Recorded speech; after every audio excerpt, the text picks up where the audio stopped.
외로움이라는 것은 조용히 스며드는 안개와도 같습니다. 소리도 없고 갑작스럽지도 않지만 어느 순간 우리의 어깨를 감싸고 마음 깊숙한 곳까지 스며들어 버립니다. 강동현 씨가 바로 그런 외로움 속에서 살고 있었습니다. 올해 65, 은퇴한 지 5해. 아내는 3년 전 병으로 세상을 떠났고 외동딸은 다른 도시에서 각자의 삶을 살고 있습니다. 한때는 집 안 곳곳에 가족의 웃음소리가 가득했지만 이제는 냉장고가 돌아가는 소리와 벽시계의 초침 소리가 그의 유일한 벗이 되어버렸습니다. 아침 햇살이 따뜻하게 창문을 비춰도 저녁 바람이 서늘하게 불어와도 그의 하루는 크게 달라지지 않았습니다. 아침에 눈을 뜨고 간단히 빵을 먹고 근처 공원을 산책한 뒤 집으로 돌아와 TV를 켜놓은 채 소파에 앉아 시간을 보내는 일상. 누가 보기엔 평온하고 안정된 노후일 수 있지만 그 안에는 사람의 천이 사라진 고독이 길게 그림자를 드리우고 있었습니다. 사람은 나이가 들어도 누군가와 함께 밥을 먹고 함께 걷고 함께 말을 나누고 싶어 하는 존재입니다. 이는 욕심도 아니고 사치도 아닙니다. 살아있다는 증거입니다. 강동현 씨는 어느 날 스스로 깨달았습니다. 나는 더 이상 혼자 살고 싶은 사람이 아니구나. 아내를 떠나보낼 때는 그저 시간이 지나면 괜찮아질 거라 생각했습니다. 그러나 외로움은 시간이 지나며 옅어지는 종류의 감정이 아니었습니다. 오히려 시간이 흐를수록 빈자리의 무게는 더 선명해졌고 말 한마디 나누고 싶은 사람이 없다는 사실은 그의 마음을 서서히 닳게 만들었습니다.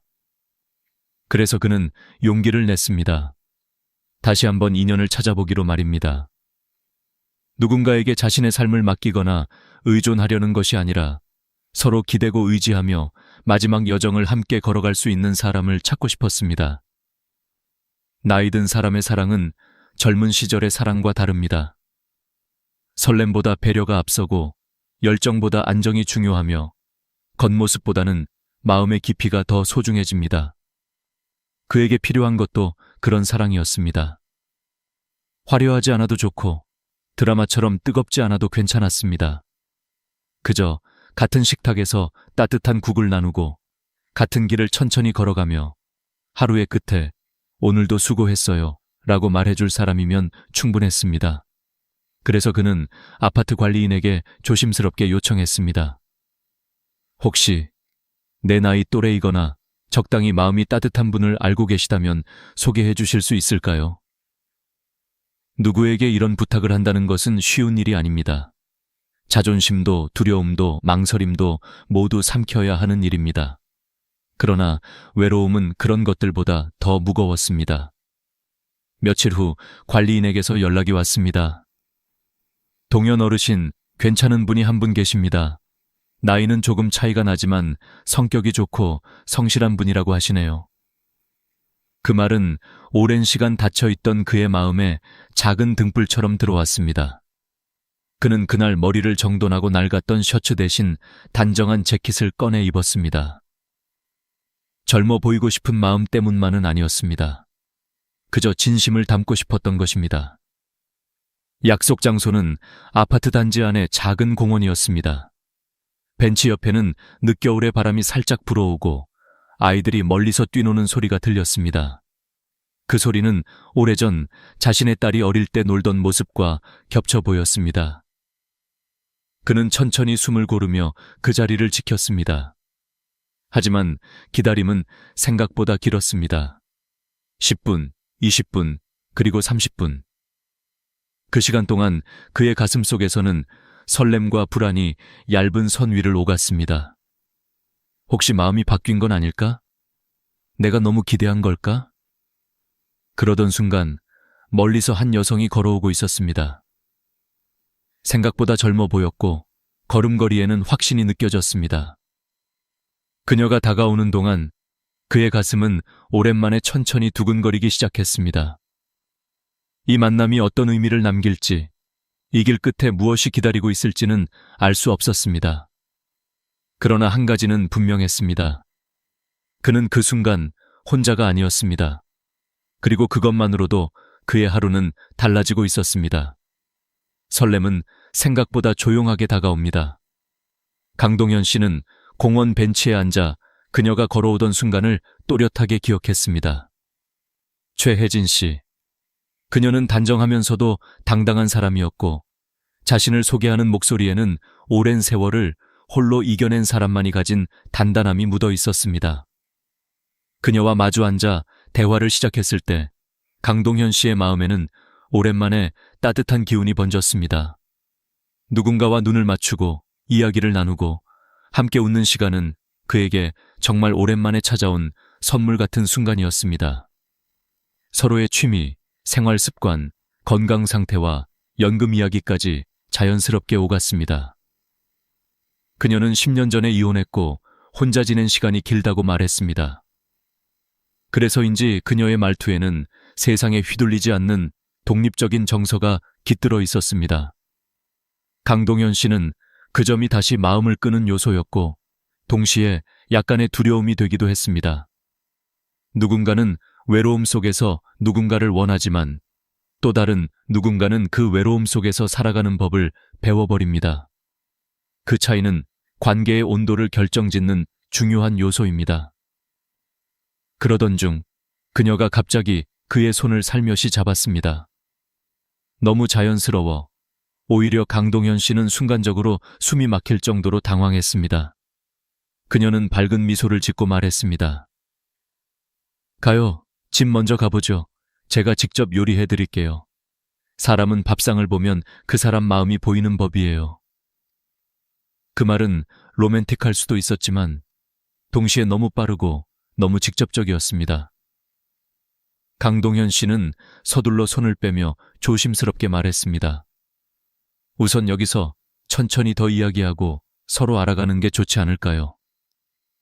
그녀는 잠시 멈칫했지만 곧 다시 미소를 지으며 고개를 끄덕였습니다. 그렇죠. 제가 조금 급했네요. 대신 조건부터 이야기해 볼까요? 조건. 이 단어가 등장하는 순간 분위기는 미묘하게 바뀌었습니다. 강동현 씨는 순간적으로 마음이 조금 경직되는 것을 느꼈습니다. 사랑과 관계는 자연스럽게 쌓이는 것이라고 믿었기에 조건이라는 단어는 어딘가 거래를 떠올리게 했습니다.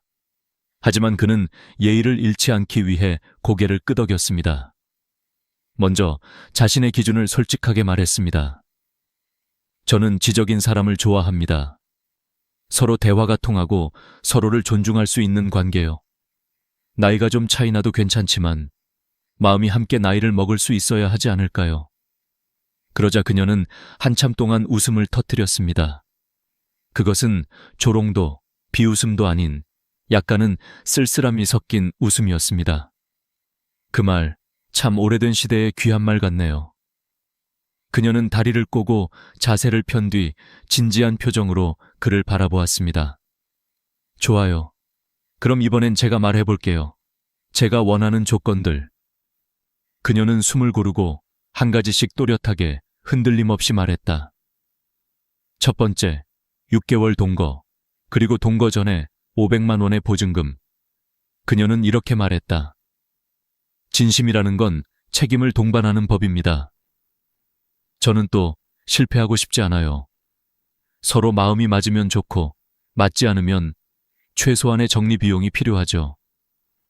두 번째, 한 달 여행과 결혼 사진 촬영. 우리도 인생에서 한 번쯤은 예쁜 순간을 남겨야 하지 않겠어요? 그게 평생 소원이었어요. 대신 제가 잘 챙겨드릴게요. 세 번째, 연금 카드 관리. 집이든 관계든 결국 누군가는 중심을 잡아야 해요. 저는 제가 그 역할을 하고 싶어요. 남편은 용돈만 사용하면 돼요. 너무 간섭받지 않고 편하잖아요? 네 번째, 각방 사용.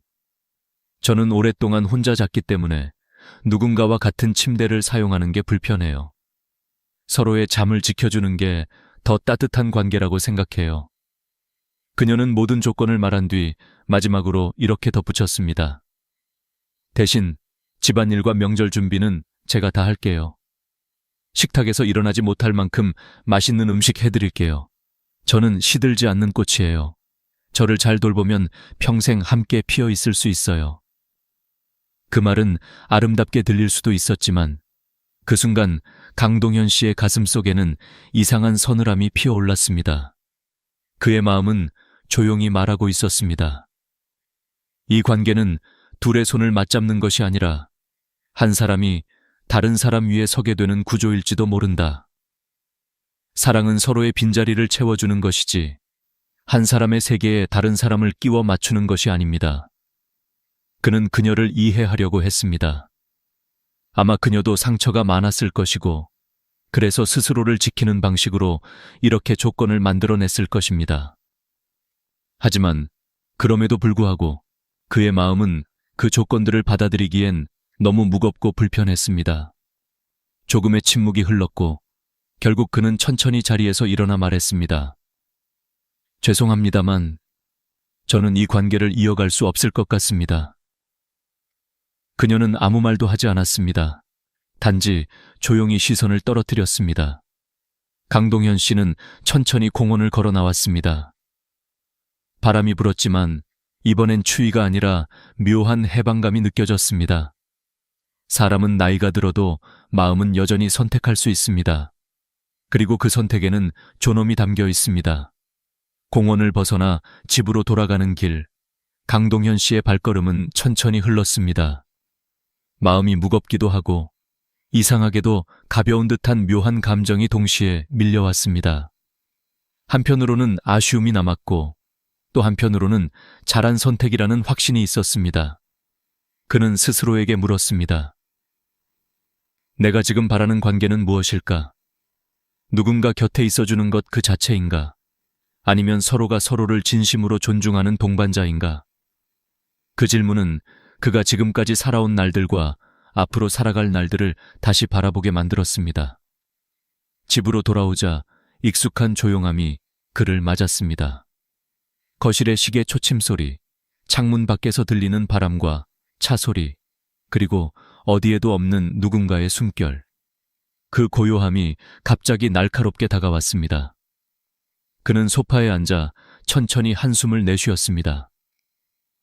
이 조용함은 평온일까? 아니면 고독일까? 노년의 삶에서 이 두 가지는 종종 구분하기 어렵습니다. 때로는 편안함이 외로움과 같은 얼굴을 하고 다가오고 때로는 외로움이 평온처럼 둔갑해 앉아있기도 합니다. 그는 차를 하나 끓이고 창가에 앉았습니다. 무엇이 잘못되었는지 생각해 보려 했지만 사실 잘못된 것은 아무것도 없었습니다. 단지 서로의 기대가 너무 달랐을 뿐입니다. 최혜진 씨는 오랜 상처 속에서 스스로를 보호하기 위해 조건을 만들었고 그 조건은 그녀가 세상을 믿는 방식이었습니다. 그녀가 제시한 조건은 어쩌면 그녀가 살아남기 위해 만들어낸 작은 성이었을지도 모릅니다. 강하게 보였지만 그건 역시 외로움에서 비롯된 것이었습니다. 강동현 씨는 그녀가 떠올랐습니다. 처음 등장했을 때의 밝은 표정, 손을 잡으며 집으로 가자고 말하던 순간의 설렘, 그리고 4가지 조건을 말할 때의 단단한 눈빛. 그 속에는 누군가를 다시 믿고 싶지만 믿기 두려워하는 사람이 분명 존재했습니다. 한 번이 아니라 여러 번 마음이 다친 사람만이 가질 수 있는 눈빛이었습니다. 강동현 씨는 그 사실을 외면할 만큼 차갑지 않았습니다. 그러나 그것을 감싸 안을 만큼 자신을 희생하고 싶지도 않았습니다. 젊을 때는 상대의 상처를 내 것이었던 것처럼 품고 살아가는 것이 사랑이라고 믿었습니다. 하지만 나이가 들면 깨닫게 됩니다. 누군가의 상처를 치유하는 과정은 때로는 사랑이 아니며 서로의 삶을 잠식할 수도 있다는 것을. 노년의 사랑은 서로의 상처를 지우려는 것이 아니라 이미 남아있는 상처를 부드럽게 이해하는 것입니다. 그러나 그 과정은 강요되어서는 안 됩니다. 자연스럽게 스며드는 것이어야 의미가 있습니다. 그는 자신의 외로움도 생각해 보았습니다.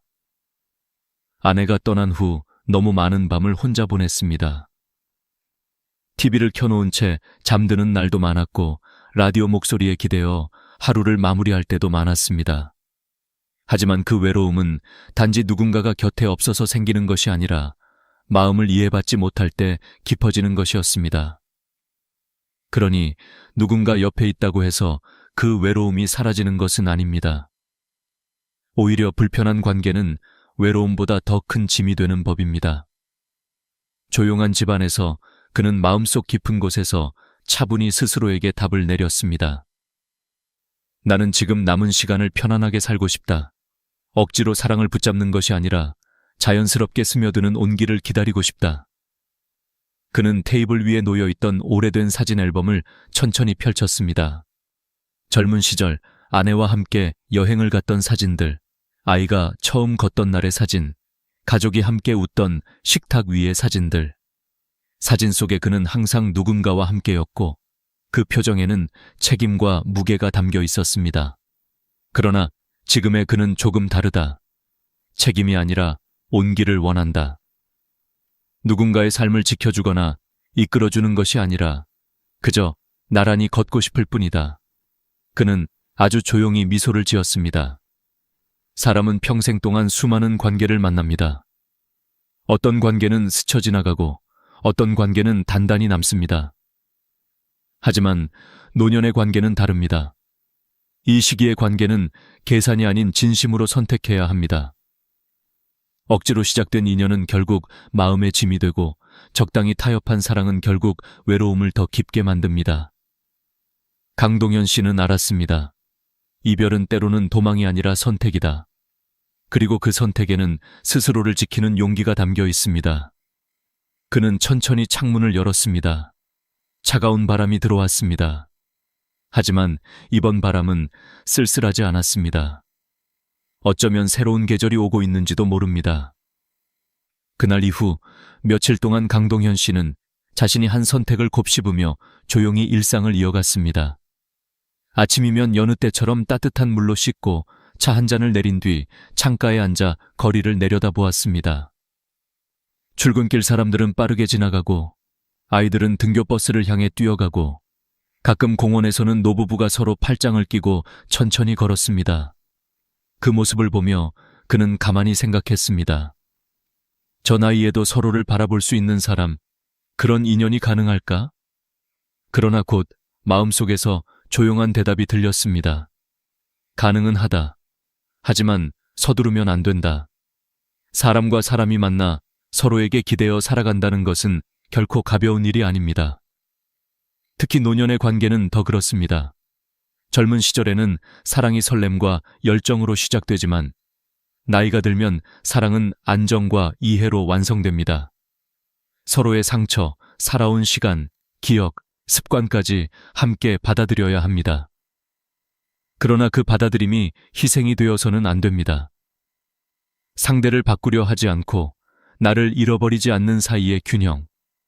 그것이 노년의 사랑이 가진 무게이자 가치입니다. 며칠 뒤 아파트 관리인이 다시 강동현 씨를 보자 조심스럽게 물었습니다. 그날 잘 안 되셨죠? 강동현 씨는 웃으며 고개를 끄덕였습니다. 예, 서로 원하는 게 너무 달랐습니다. 관리인은 아쉬운 듯 고개를 저었습니다. 그래도 혼자 지내시면 너무 외롭지 않으세요? 그는 잠시 하늘을 올려다보며 답했습니다. 외롭죠. 하지만 외로워도 평온할 수 있습니다. 서로가 서로를 힘들게 하는 관계라면 그건 외로움보다 더 고된 겁니다. 사실 그의 대답에는 수십 년의 경험에서 나온 깨달음이 담겨 있었습니다. 아내가 병으로 힘들어하던 시절 그는 밤마다 병원 의자에서 잠들곤 했습니다. 서로에게 의지가 되었지만 때로는 서로가 서로를 버틸 수 없을 만큼 지쳐 있었습니다. 그때 그는 깨달았습니다. 사랑이란 서로를 붙잡는 것이 아니라 함께 버텨주는 것이라는 것을. 억지로 유지되는 관계는 결국 서로를 무너뜨릴 뿐이었습니다. 그는 공원에 나갔습니다. 벤치에 앉아 천천히 사람들을 바라보고 바람, 햇빛, 지나가는 구름을 느꼈습니다. 그 사이 어딘가에서 깊은 고독과도 화해하는 시간이 찾아왔습니다. 고독을 무조건 피해야 하는 것이 아니라 때로는 고독과 함께 걸어가야 하는 시기가 있다는 것을 그는 알고 있었습니다. 그러나 외로움도 결국 사람을 사람에게 향하게 만듭니다. 그날 오후 그는 우연히 노인복지관에서 진행하는 소모임 안내문을 보게 되었습니다. 노년 독서 모임, 삶을 나누는 시간. 그 문구를 보는 순간 마음속 어딘가에서 조용한 무언가가 울렸습니다. 누군가를 억지로 찾거나 조건을 맞추는 대신 자연스럽게 이야기를 나눌 수 있는 자리. 그것은 억지 인연이 아니라 흐름 속에서 피어나는 인연일지 모릅니다. 모임 첫날, 그는 조용한 목소리로 자기소개를 했습니다. 65세 강동현입니다. 그냥 함께 이야기할 수 있는 사람들이 필요해서 왔습니다. 모임에 있던 사람들은 반갑게 웃으며 그를 맞았습니다. 누군가는 이런 말을 했습니다. 이 나이에 친구를 만든다는 건 참 어려운 일인데 이렇게 모였다는 것 자체가 참 소중하지 않나요? 그 말에 강동현 씨는 마음이 순간 따뜻해지는 것을 느꼈습니다. 그날 모임에서 그들은 책 한 권을 중심으로 각자의 삶을 나누었습니다. 누군가는 배우자를 잃은 외로움을 이야기했고, 누군가는 자식들과 멀어진 거리를 고민했고, 누군가는 건강 때문에 생긴 불안과 두려움을 이야기했습니다. 그 이야기를 듣는 동안 강동현 씨는 깨달았습니다. 우리는 다 다르지만 동시에 참 닮아 있구나. 집으로 돌아오는 길, 마음이 이상하게 가벼웠습니다. 누군가와 이야기했다고 해서 외로움이 완전히 사라지는 것은 아닙니다. 하지만 외로움이 덜 무겁게 느껴질 수는 있습니다. 밤에 침대에 누워 천장을 바라보며 그는 조용히 자신에게 속삭였습니다. 나는 지금 괜찮은 길을 걷고 있다. 누군가를 놓쳤다고 해서 끝난 게 아니다. 인연은 억지로 만드는 것이 아니라 스스로 다가오는 것이다. 그는 오늘도 혼자였지만 오늘의 혼자는 며칠 전에 혼자와 달랐습니다. 오늘의 혼자는 고독 속에서도 여전히 따뜻함을 느낄 수 있는 혼자였습니다. 그것은 고요하고 단단하고 평화로운 혼자였습니다. 시간이 조금 더 흐르자 강동현 씨의 일상 속에는 작은 변화들이 하나둘 생겨났습니다. 그 변화는 거창하지 않았습니다. 누군가 갑자기 찾아와 그의 빈자리를 채워준 것도 아니었고 그의 인생에 극적인 전환점이 생긴 것도 아니었습니다. 그저 매주 한 번 참석하는 독서 모임, 동네 공원에서 마주치는 익숙한 얼굴, 편의점 앞 의자에 앉아 천천히 커피를 마시는 느린 시간. 하지만 바로 그런 사소한 순간들이 그의 하루 속에 온기를 더해주고 있었습니다. 독서 모임에서 만난 사람들 역시 사정은 비슷했습니다. 70대, 60대 혹은 80대. 누군가는 자녀가 외국에 있어 명절에도 집이 조용하다 했고, 누군가는 병으로 배우자를 먼저 떠나보낸 뒤 긴 침묵 속에서 겨우 숨을 이어가고 있었다고 했습니다. 이 모임은 책을 읽고 내용을 토론하는 장소이기도 했지만 사실은 서로가 서로의 이야기를 들어주는 자리였습니다. 어느 날 모임에서 한 할머니가 조용히 말했습니다. 사람이 나이를 먹는다는 건 이제 내 이야기를 들어줄 사람이 줄어든다는 거더라고요. 그 말에 방 안 공기가 한순간 멈춰 있었습니다. 그리고 모두가 고개를 천천히 끄덕였습니다. 그 말은 슬프지만 진실이었습니다. 나이가 들수록 주변 사람들은 하나둘 사라집니다. 친구는 병으로 먼저 떠나고 자식들은 저마다의 삶에 바쁘고 동네 사람들마저 점점 바뀌어갑니다. 남는 건 생각, 기억, 그리고 고독. 하지만 그 고독을 함께 견딜 누군가가 곁에 있다면 그 고독은 더 이상 삶을 짓누르는 짐이 되지 않습니다. 그것은 함께 나눌 수 있는 무게가 되고 서로를 잔잔히 지탱해주는 힘이 됩니다. 그날 모임이 끝난 뒤 강동현 씨는 집에 돌아오며 생각했습니다. 동반자란 생활을 대신해주는 사람도 아니고 내 돈을 관리해주는 사람도 아니고 내 삶을 통제하려 드는 사람은 더욱 아니지. 동반자는 그저 옆에 앉아 같은 하늘을 바라볼 수 있는 사람이면 충분한 것이다. 그는 예전에 소개팅 자리에서 도망치듯 일어난 자신을 떠올렸습니다. 그때는 당황과 실망이 컸지만 시간이 지난 지금 그는 차분하게 깨달았습니다. 그 여성이 요구한 조건들은 단순한 욕심이 아니라 그녀가 살아온 삶의 상처로부터 만들어진 방어막이었다는 것. 그녀 또한 2번 다시 이용당하고 싶지 않았고, 2번 다시 버려지고 싶지 않았고, 2번 다시 혼자 울고 싶지 않았던 것이다. 그녀의 요구는 지나치고 무겁고 현실적이지 않았지만 그 속에는 나는 불안합니다. 나는 아픕니다.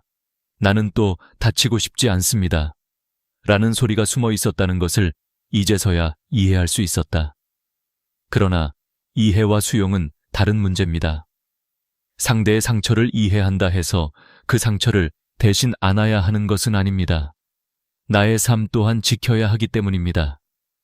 그는 조용히 속삭였습니다.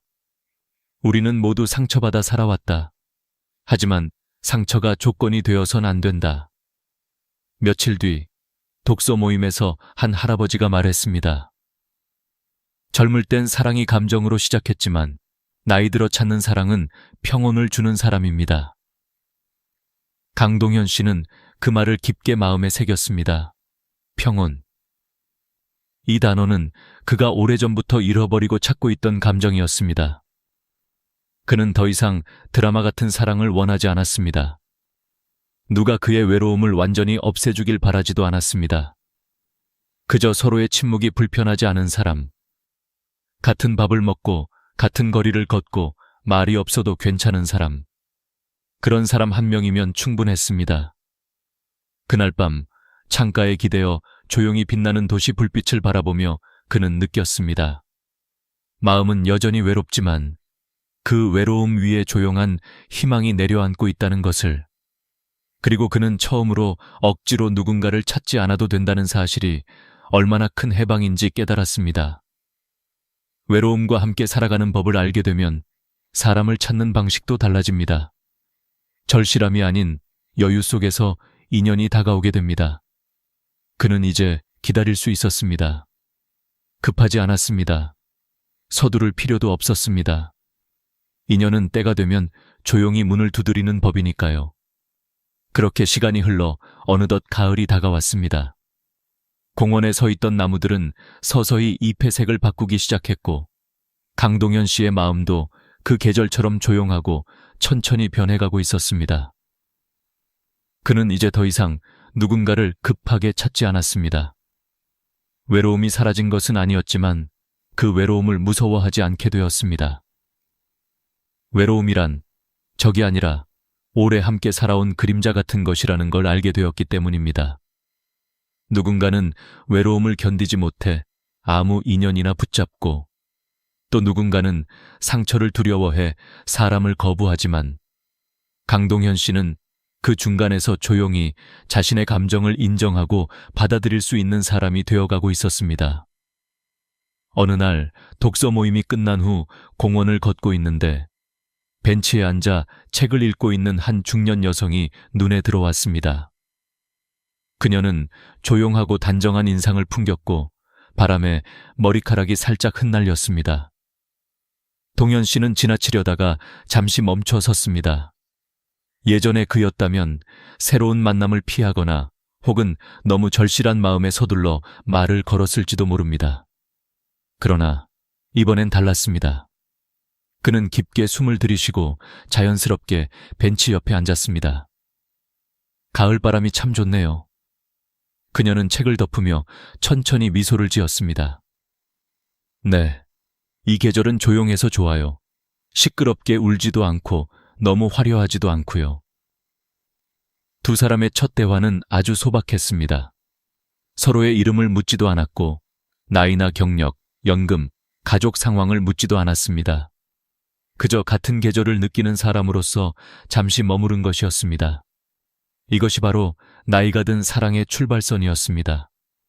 조건이 아닌 호흡, 계산이 아닌 온도, 말이 많지 않아도 괜찮고 침묵이 흘러도 어색하지 않은 순간. 그녀와의 만남은 천천히 이어졌습니다. 둘은 매주 공원에서 마주쳤고 꺼내지 않아도 알 수 있는 마음이 조금씩 싹을 틔웠습니다. 어느 날 그녀가 말했습니다. 저는 누군가를 의지하지 않고 누군가를 소유하려 하지 않는 관계가 좋아요. 그냥 서로의 존재가 좋으면 되는 그런 사이. 그 말은 동현 씨의 마음 한가운데에 부드럽게 스며들었습니다. 그는 생각했습니다. 그래, 사랑은 누군가를 붙잡는 것이 아니라 서로가 서로에게 머물고 싶어 하는 거였어. 우리는 때때로 사랑을 너무 무겁게 만듭니다. 젊을 때는 감정의 불꽃을 사랑이라 믿고, 중년에는 책임과 의무를 사랑이라 착각하고, 노년에는 외로움의 빈자리를 채우려는 것을 사랑이라 여깁니다. 하지만 나이가 들수록 사랑은 결국 함께 있을 때 마음이 편안한 사람, 단 한 문장으로 정리되는 것이었습니다. 동현 씨는 더 이상 누군가에게 자신을 증명하려 하지 않았고, 상대가 자신을 증명하길 바라지도 않았습니다. 서로의 나이와 상처에 대해 말하지 않아도 그저 눈빛 속에 담긴 깊은 세월만으로도 충분히 이해할 수 있었습니다. 그녀 또한 조건을 요구하지 않았습니다. 보증금도, 연금도, 사진도, 별도의 방도. 그녀는 그저 하루의 끝에 오늘 하루 어땠어요? 라고 물어줄 수 있는 사람을 원했을 뿐이었습니다. 그리고 그 또한 그랬습니다. 둘은 천천히 걸어가는 사이가 되었습니다. 손을 잡지 않아도 괜찮았고 언젠가 잡아도 괜찮았습니다. 급하지 않았습니다. 인연은 서두르지 않아도 도착하는 법이니까요. 이 이야기에서 우리가 얻을 수 있는 교훈은 단순합니다. 나이가 들어 관계를 맺는다는 것은 서로의 상처가 어디서 왔는지 이해할 수 있는 여유를 갖는 것입니다. 누군가의 요구가 지나쳐 보일 때 그 뒤에는 버려졌던 기억이 숨어 있을 수 있습니다. 그러나 그 상처를 이해하는 것과 그 상처를 대신 짊어지는 것은 전혀 다른 문제입니다. 아무리 외롭더라도 나를 잃어가며 누군가 옆에 머무를 이유는 없습니다. 진정한 동반자는 내 삶을 복잡하게 만들지 않고 내 마음을 무겁게 만들지 않고 내 고독을 부정하지도 않는 사람입니다. 그저 내 곁에서 조용히 숨을 맞춰줄 수 있는 사람. 그것이면 충분합니다. 만약 지금 외로운 시간을 견디고 계신다면 그것은 실패가 아니라 준비입니다. 기다림 속에서 마음은 깊어지고 깊어진 마음은 비로소 좋은 사람을 알아볼 수 있게 됩니다. 천천히 가세요. 당신의 인연은 아직 떠나지 않았습니다. 그저 당신이 준비될 때 조용히 다가올 것입니다. 이 이야기가 마음에 닿았다면 끝까지 봤어요 라고 댓글로 남겨주세요. 당신의 마음을 소중히 기억하겠습니다. 그리고 좋아요, 구독, 알림 설정 잊지 마세요. 여러분의 한 번의 행동이 나이가 들면 누구나 한 번쯤 이렇게 말합니다. 이젠 몸이 예전 같지 않아. 하지만 정작 그 말이 얼마나 무서운 진실인지 깨닫는 사람은 많지 않습니다. 75세가 넘은 어느 날 아침, 일어나려고 몸을 일으키는데 허리가 굳어 움직이지 않거나 계단을 내려가다 발목이 꺾여 주저앉는 순간이 오면 그제야 생각하지요. 아, 이제 정말 늙었구나. 그러나 그 늙음은 어느 날 갑자기 찾아오는 게 아닙니다.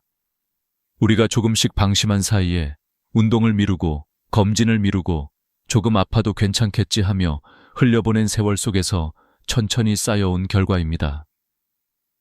몸의 자립은 행복한 노후의 출발점입니다. 돈이 아무리 많아도, 자식이 아무리 효자여도 스스로 화장실에 갈 수 없고 밥 한 끼를 차릴 힘이 없다면 그건 자유가 아닙니다.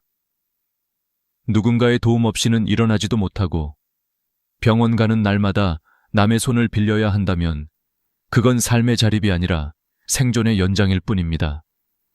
진짜 건강은 숫자로 보이는 혈압이나 체중이 아니라 내가 나를 돌볼 수 있는 힘, 바로 그 자립의 근육입니다.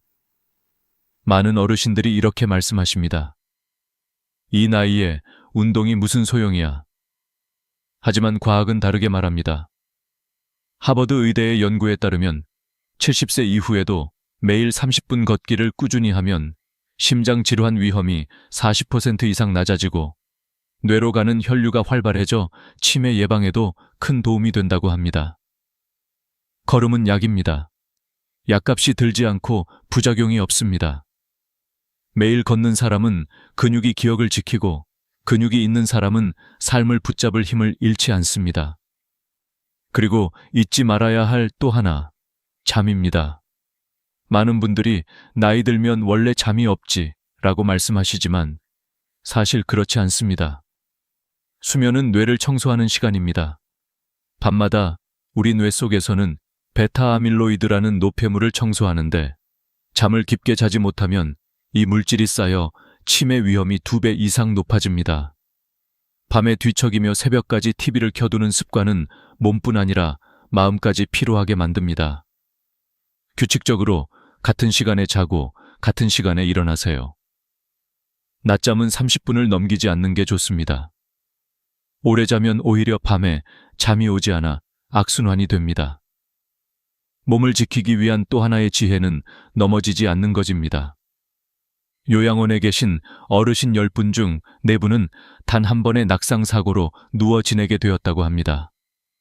젊을 땐 가벼운 실수로 끝날 일이지만 노년엔 뼈가 약하고 회복력이 떨어지기에 한 번 넘어지면 다시 일어나지 못하는 경우가 많습니다. 그래서 저는 항상 말씀드립니다. 운동은 근육을 만드는 일이 아니라 넘어지지 않기 위한 보험입니다. 집안에서도 의자를 붙잡고 일어났다 앉기 10번, 벽을 짚고 팔굽혀펴기 5번, 하루에 단 5분만 해도 좋습니다. 근육은 나이를 배신하지 않습니다. 몸을 돌보는 일은 의사의 몫이 아니라 자신의 몫입니다. 아프면 병원에 가야 하지만 건강을 지키는 건 의사가 아니라 나 자신입니다. 매일 아침 혈압을 재고 약을 제때 먹고 몸의 신호를 듣는 습관을 들이세요. 내 몸의 주인은 나입니다. 스스로 몸을 관리하는 사람은 늙지 않습니다. 어느 82세 어르신은 이렇게 말했습니다. 나는 매일 걷는다. 다리가 무거울 때도, 비가 올 때도. 왜냐면 내가 걸을 수 있다는 게 감사하기 때문이다. 그분은 50대 때 교통사고로 다리를 다쳐 1년간 휠체어를 탔지만 재활을 포기하지 않았습니다. 지금은 매일 새벽 6시마다 공원을 걷습니다. 그에게 건강은 남보다 더 오래 사는 게 아니라 내 2다리로 나 자신을 지탱할 수 있는 삶이었습니다. 우리의 몸은 소모품이 아닙니다. 평생을 함께한 집이자 영원히 머무는 마지막 공간입니다. 그 집을 돌보지 않으면 아무리 좋은 집에 살아도 편안할 수 없습니다.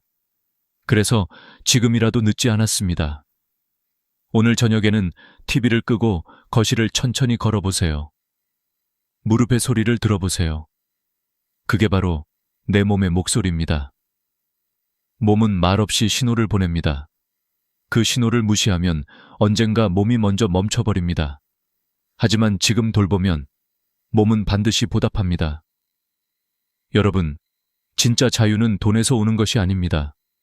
내 2다리로 일어나고 내 손으로 밥을 짓고 내 입으로 감사하다고 말할 수 있는 힘. 그것이 노년의 자존심이자 행복의 시작입니다. 지금 이 순간 작은 움직임 하나가 여러분의 내일을 바꿉니다. 오늘도 한 걸음, 스스로를 위한 발걸음을 내딛어 보세요. 나이가 들면 누구나 외로움을 두려워합니다. 배우자를 먼저 보내거나 자식들이 멀리 떨어져 살거나 친구들이 하나둘 세상을 떠나면 마음속에 커다란 빈자리가 생기지요. 사람들은 말합니다. 나도 이젠 혼자 남았구나. 그런데 놀랍게도 어떤 분들은 혼자 있어도 외롭지 않습니다.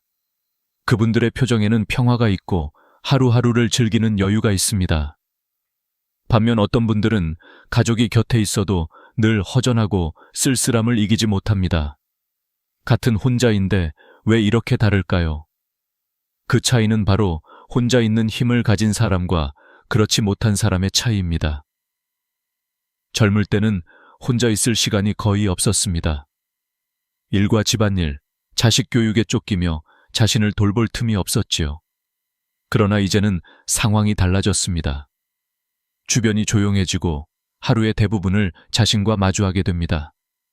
어떤 분들은 이런 시간을 고독이라 부르며 두려워하지만 어떤 분들은 쉼이라 부릅니다. 차이는 시선입니다. 외로움을 적으로 보면 나를 괴롭히지만 친구로 받아들이면 마음을 치유합니다. 심리학자 이문희 교수는 고독은 타인이 없어서 생기는 게 아니라 자기 자신과 친하지 못해서 생긴다고 말했습니다. 정말 맞는 말입니다. 혼자 있는 시간은 쓸쓸한 시간이 아니라 나 자신을 회복하는 시간입니다. 젊을 땐 남의 눈치를 보며 살았지만 이제는 나의 눈빛을 마주할 때입니다. 조용히 앉아 차 한 잔 마시며 창밖을 바라보세요. 바람소리, 나무집 흔들리는 소리, 햇살이 비추는 창가의 따스함. 이 모든 게 나를 위한 위로가 됩니다. 저는 어느 76세 어르신의 이야기를 기억합니다. 아내를 먼저 떠나보내고 한동안 말수가 줄어들고 집안의 시계 소리만 들릴 정도로 적막했다고 합니다. 그런데 어느 날 손녀가 준 편지 한 장이 그분의 마음을 바꿨습니다. 할아버지, 혼자 계셔도 괜찮아요. 저는 할아버지를 매일 기억하고 있어요. 그날 이후 그는 매일 아침 거실 창문을 열고 인사하듯 말했습니다. 오늘도 괜찮다. 오늘도 살아있다. 그렇게 자신과 대화하는 습관이 생겼고 1년이 지난 지금 그는 이제 외로움은 친구가 되었다고 말합니다. 혼자 있는 힘은 연습으로 길러집니다. 첫째, 정서적 독립훈련을 하세요. 자식이 찾아오지 않아도 괜찮고 친구가 전화를 안 해도 괜찮습니다. 대신 자신에게 물어보세요. 오늘은 내가 나를 어떻게 돌봐줄까? 그 질문 하나가 하루를 바꿉니다. 둘째, 자기 표현을 두려워하지 마세요. 나답게 사는 법을 배우는 겁니다. 나이를 먹을수록 타인의 시선은 중요하지 않습니다. 내가 하고 싶은 말, 입고 싶은 옷, 그리고 하고 싶은 취미를 즐기세요. 요즘 어르신 패션을 보면 80세에도 색감 있는 옷을 입고 당당히 거리를 걷는 분들이 많습니다. 그분들의 공통점은 남이 뭐라 해도 내 삶은 내 거야 라는 자신감이 있지요. SNS나 휴대폰을 통해 일상을 나누는 것도 좋습니다. 이 나이에 무슨 SNS냐고 하실 수 있지만 실제로 70세 이상 이용자 중 절반 이상이 스마트폰을 사용합니다. 손주 사진을 공유하고 산책길에서 찍은 꽃 사진을 올리며 세상과 연결되는 즐거움을 느낍니다. 글을 잘 써야 하는 것도 아닙니다. 그저 오늘 느낀 것을 한 줄이라도 남기면 됩니다. 오늘 하늘이 참 예뻤다. 그 한 줄이 하루를 특별하게 만듭니다. 그리고 마지막으로 배우는 습관을 잃지 마세요. 혼자 있는 힘은 배움에서 비롯됩니다. 배우는 사람은 외롭지 않습니다. 요리, 그림, 악기, 스마트폰, 뭘 괜찮습니다. 배우는 동안 뇌는 젊음을 유지하고 마음은 활력을 되찾습니다. 서울대 연구에 따르면 새로운 것을 배우는 노인은 그렇지 않은 노인보다 우울증 발병률이 35% 낮다고 합니다.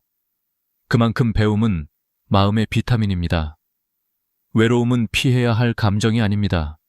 그것은 우리를 성장시키는 조용한 선생님입니다. 혼자 있는 시간이 길어질수록 나 자신과 깊이 대화할 수 있습니다. 삶이란 결국 외로움을 받아들이는 연습이 아닐까요? 아무리 사랑하는 사람과 함께 살아도 마지막 순간엔 결국 자신과 마주해야 합니다. 그렇기에 혼자 있는 힘을 가진 사람은 두려움 대신 평온을 얻습니다.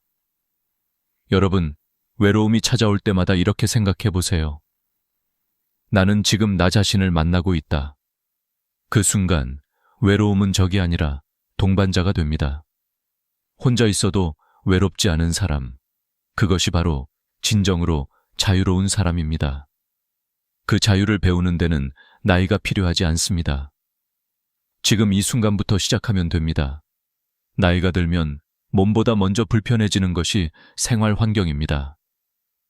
예전에는 계단을 단숨에 오르내렸지만 어느 날부터는 손잡이를 잡지 않으면 불안하고 밤에 화장실에 가다 넘어질까 걱정이 앞서기 시작합니다. 그래서 많은 분들이 결국 요양원을 선택하게 되지요. 그러나 사실 몸이 완전히 불편해서라기보다 혼자 사는 집이 너무 위험하고 불편하기 때문입니다.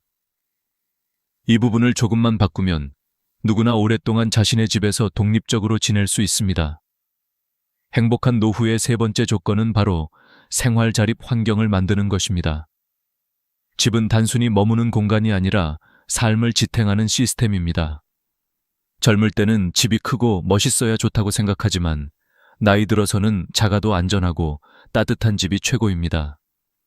몸이 예전 같지 않으니 구조부터 바꿔야 하지요. 화장실에는 손잡이를 설치하세요. 손잡이 하나가 넘어짐 하나를 막습니다. 바닥은 미끄럽지 않은 재질로 바꾸고 문턱은 제거하는 것이 좋습니다. 밤에 일어날 때를 대비해 복되는 센서 등을 달아두세요. 작은 불빛 하나가 큰 사고를 막습니다. 실제로 낙상으로 병원에 실려가는 어르신의 70%가 집안에서 다쳤다고 합니다. 예방이야말로 최고의 약이지요. 집안 구조를 단순하게 바꾸는 것도 중요합니다. 자주 쓰는 물건은 허리 높이에 두세요. 너무 높거나 낮은 곳에 물건을 두면 꺼내다 허리를 다칠 수 있습니다. 냄비, 그릇, 약통, 올손 닿는 곳에 두는 게 좋습니다. 침실, 부엌, 화장실은 서로 가까운 위치로 재배치하면 생활 동선이 짧아져 훨씬 안전해집니다. 2층 침실이라면 1층으로 옮기세요. 계단은 젊을 땐 운동이지만 노년엔 위험입니다. 이 정도는 괜찮겠지 하는 방심이 사고의 시작입니다. 그리고 이제는 기술이 여러분의 친구가 될 때입니다. 나는 기계 같은 건 몰라. 이렇게 생각하지 마세요. 요즘은 음성으로 작동하는 스마트홈 기기들이 많습니다. 불 켜줘. 문 잠가줘. 응급전화 걸어줘. 말만 해도 됩니다. 실제로 이런 시스템 덕분에 응급 상황에서 큰 사고를 피한 사례가 많습니다. 처음에는 낯설지만 일주일만 연습하면 금방 익숙해집니다. 식사 배달 앱도 배우세요. 몸이 불편해도 간단히 주문해 따뜻한 식사를 해결할 수 있습니다. 자식에게 부탁하지 않고도 혼자 잘 살아간다. 이것이 바로 노년의 자존심입니다. 또한 집의 분위기, 즉 정서적 환경을 바꾸는 것도 중요합니다. 하루 종일 머무는 공간이 어둡고 답답하면 마음이 함께 무거워집니다. 아침에 일어나면 커튼을 활짝 열어 햇빛을 들이세요. 햇빛은 천연 한구울제입니다. 작은 화분이라도 키워보세요. 매일 물을 주며 자라는 생명을 바라보는 일은 사람의 마음을 따뜻하게 만듭니다. 벽에 가족 사진이나 여행 사진을 걸어두면 그 기억들이 하루를 밝혀줍니다. 밝은 조명, 정돈된 공간, 그리고 따뜻한 색감이 있는 집은 그 자체로 좋은 약입니다. 여러분, 노년의 외로움은 공간의 문제이기도 합니다.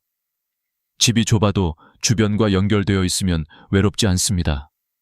걸어서 병원, 약국, 마트, 경로당에 갈 수 있는 위치가 가장 좋습니다. 혹시 지금 사는 곳이 너무 외지고 교통이 불편하다면 작은 집이라도 생활권이 가까운 곳으로 옮기는 걸 고려하세요. 나이 들어서의 행복은 면적이 아니라 접근성입니다. 가까운 곳에 이웃이 있고 인사할 사람이 있으며 급할 때 도움을 청할 수 있다면 그것만으로도 든든합니다. 한 80세 할아버지가 이런 말을 하셨습니다. 내 집은 작지만 병원까지 걸어서 5분이야. 그게 내 평화야. 이 말 속에는 노년의 진짜 자유가 담겨 있습니다. 우리는 젊을 때는 멀리 나아가는 삶을 원하지만 늙어서는 가까이 다가올 수 있는 환경이 필요합니다. 마지막으로 하나 더 말씀드리고 싶습니다. 정리는 불행을 줄이는 최고의 지혜입니다. 지금부터 조금씩 줄이세요. 옷장 속 입지 않는 옷, 서랍 속 쓰지 않는 약통, 10년째 안 읽은 책들. 모두 정리해보세요. 물건이 줄면 생각도 가벼워지고 집이 깔끔하면 마음이 평온해집니다. 한 어르신은 이렇게 말했습니다. 이젠 내 집이 아니라 집이 나를 돌보는 것 같아요. 그 말이 참 인상 깊었습니다. 그렇습니다. 집은 단순한 벽이 아니라 인생의 마지막 친구입니다. 그 친구가 안전하고 따뜻해야 남은 생도 편안합니다. 요양원을 피하고 싶다면 지금 사는 공간부터 다시 바라보세요.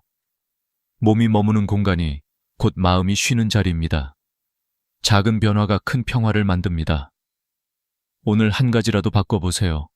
그것이 여러분의 삶을 지켜줄 것입니다. 노년의 행복을 위해 꼭 필요한 네 번째 조건은 경제적 자립입니다. 많은 분들이 이렇게 말합니다. 이 나이에 무슨 돈이야? 연금으로 겨우 먹고 사는 거지. 하지만 돈에 많고 적금보다 훨씬 중요한 게 있습니다. 바로 내 돈을 내 마음대로 쓸 수 있는 통제력이지요. 연금이 많아도 자식에게 맡겨버리면 필요할 때 못 쓰고 허락을 받아야 하는 상황이 옵니다. 그건 부자가 아니라 관리받는 사람입니다. 반대로 연금이 조금이어도 스스로 계획하고 관리할 수 있다면 그건 진짜 자유입니다. 경제적 자립이란 돈이 넘치는 게 아니라 내 생활을 내가 결정하는 힘을 말합니다. 먼저 고정 지출 관리가 필요합니다. 매달 나가는 돈이 얼마인지 정확히 아시나요? 보험료, 공과금, 통신비, 구독료 이런 것들이 의외로 많습니다. 쓰지도 않는 보험, 잘 보지 않는 유료 채널을 그대로 두면 1년에 수십만 원이 낭비됩니다. 노후의 돈은 새는 곳을 막는 것부터 시작됩니다. 한 어르신은 한 달 5만 원씩 줄인 결과 1년 뒤 60만 원을 모으셨습니다. 그 돈으로 손주에게 생일 선물을 사주셨죠. 절약이 아니라 지혜였어요. 그분의 미소에는 자존감이 가득했습니다. 다음은 소액 투자에 대한 이해입니다. 요즘은 은행 예금만으로는 물가를 따라잡기 어렵습니다. 그렇다고 위험한 투자를 하는 건 절대 금물입니다. 원금 보장, 고수익이라는 말이 나오면 일단 의심부터 하세요. 세상에 그런 건 없습니다. 신문이나 TV에서도 자주 보도되지만 70대, 80대 어르신을 노린 투자 사기 피해가 여전히 많습니다. 한 77세 어르신은 평생 모은 돈 4억 원 중 절반을 날렸습니다. 친구의 소개로 투자했다가 알고 보니 유령 회사였지요. 그분은 이렇게 말씀하셨습니다. 내 욕심이 내 평생의 땀을 삼켜버렸어요. 그래서 기억하세요. 욕심을 버리는 것이 곧 재산을 지키는 길입니다. 은행 직원이나 자식에게 확인하고 모르면 꼭 상담받으세요. 경제적 불안을 줄이는 습관도 중요합니다. 불안은 모름에서 옵니다. 내 통장에 얼마가 남았는지, 이번 달에 얼마를 썼는지 정확히 알면 마음이 안정됩니다. 이번 달은 카드값이 25만 원이구나. 이렇게 구체적으로 알면 막연한 두려움이 사라집니다. 수입과 지출을 적어보는 것만으로도 마음이 가벼워집니다. 요즘은 스마트폰 앱으로 자동 계산도 되니 어렵지 않습니다. 보이는 돈은 불안을 줄이고 모르는 돈은 불안을 키웁니다. 경제적 평화는 결국 숫자의 명확함에서 옵니다. 그리고 꼭 기억해야 할 마지막 한 가지. 자식에게 너무 많이 주지 마세요. 부담 주기 싫어서 미리 줘야지 하시지만 그것이 오히려 더 큰 부담이 됩니다. 당신이 경제적으로 자립해야 자식도 편합니다. 돈이 없어서 자식에게 손 벌리는 게 진짜 부담이지요. 한 어머니는 퇴직금 전부를 큰아들에게 줬다가 몇 년 뒤 생활비가 모자라 힘들어 하셨습니다. 아들은 도와드리고 싶었지만 이미 사정이 어려워 돌려드릴 수 없었습니다. 그분은 이렇게 후회하셨습니다. 그땐 효자 키운 줄 알았는데 내 손으로 내 노후를 버렸어요. 여러분, 자식의 인생은 자식이 살아야 합니다. 당신의 노후 자금은 당신 자신을 위해 남겨두세요. 이건 이기심이 아니라 책임감입니다. 노후 자금의 목적은 단 하나입니다. 불안하지 않게 하루를 보내는 것. 연금, 적금, 생활비 모두 이 한마디에 귀결됩니다. 통제할 수 있는 돈, 계산이 가능한 생활, 그리고 스스로 결정할 수 있는 소비. 이 세 가지가 지켜질 때 돈은 나를 지키는 친구가 됩니다. 어느 82세 할아버지는 이렇게 말했습니다. 돈이 많으면 불안하고 모자라면 초조하지만 계산할 줄 알면 마음이 편하다. 그분의 말은 단순하지만 인생의 진리를 담고 있습니다. 이제부터는 이렇게 해보세요. 하루 10분 통장을 확인하세요. 매주 한 번 지출을 적어보세요. 한 달에 한 번 나를 위한 작은 보상을 주세요. 커피 한 잔 작은 화분, 좋아하는 빵 한 조각이면 충분합니다. 돈이란 아끼는 것도 중요하지만 즐겁게 쓸 줄 아는 마음의 여유가 더 큰 부자입니다. 경제적 자립이란 결국 마음의 자립입니다. 내가 내 돈을 쓰는 순간 나는 아직 살아있다는 증거입니다. 그 자유와 존엄은 결코 숫자가 아닌 태도에서 시작됩니다. 오늘부터라도 내 돈의 주인이 되어보세요. 그 작은 결심이 여러분의 노후를 단단하게 만들어줄 것입니다. 행복한 노후를 위해 5번째로 꼭 준비해야 할 것은 정신적 평화와 죽음에 대한 마음의 준비입니다. 이 부분은 많은 분들이 외면하고 싶어 하지만 실은 노년의 마지막을 아름답게 만드는 가장 중요한 단계입니다. 나이가 들면 누구나 언젠가는 이 세상을 떠날 날이 다가온다는 사실을 알고 있습니다. 그러나 대부분은 그 생각을 미뤄두지요. 아직 괜찮아. 그건 나중 문제야 라고 말하며 오늘을 버팁니다. 하지만 준비하지 않은 죽음은 남은 가족에게 혼란을 남기고 준비된 죽음은 평화를 남깁니다. 결국 죽음을 준비한다는 것은 곧 삶을 정리하는 일이자 사랑하는 이들을 위한 배려입니다. 저는 80세의 한 어르신을 기억합니다. 그분은 유언장을 미리 작성해두고 자신의 장례식에 사용할 음악과 사진을 직접 선택했습니다. 처음에는 가족들이 아버지, 그런 이야기 하지 마세요. 불길해요. 라며 말렸지만 그분은 이렇게 말했습니다. 죽음 이야기는 불행이 아니라 우리가 끝까지 평화로워질 수 있는 방법이야. 그 말을 들으며 가족들은 오히려 마음이 편안해졌다고 합니다. 준비된 사람의 죽음은 두려움이 아니라 마지막까지 존엄을 지키는 선택이었습니다. 여러분, 미리 유언장을 써보세요. 자산은 누구에게 어떻게 나눌지, 연명치료를 받을 것인지, 장례는 어떤 형태로 치르고 싶은지 명확히 적어두면 가족들이 다투지 않습니다.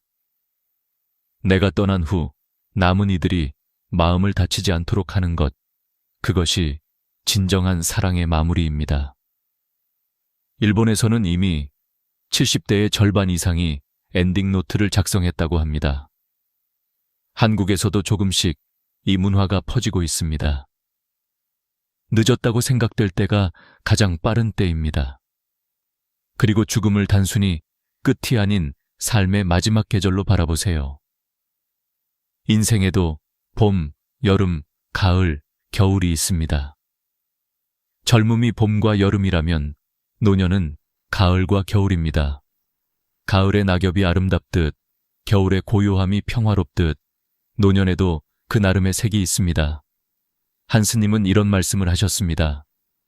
죽음을 두려워하는 사람은 아직 삶을 온전히 살지 못한 사람이다. 참으로 깊은 말이지요.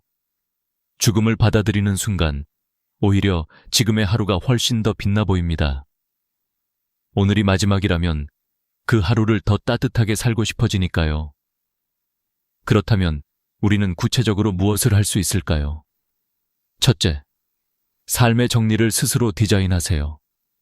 내 이름으로 된 물건들, 오래된 서류들, 버리지 못한 추억들. 지금부터 하나씩 정리하세요. 오래된 옷은 기부하고 쓸모없는 물건은 버리세요.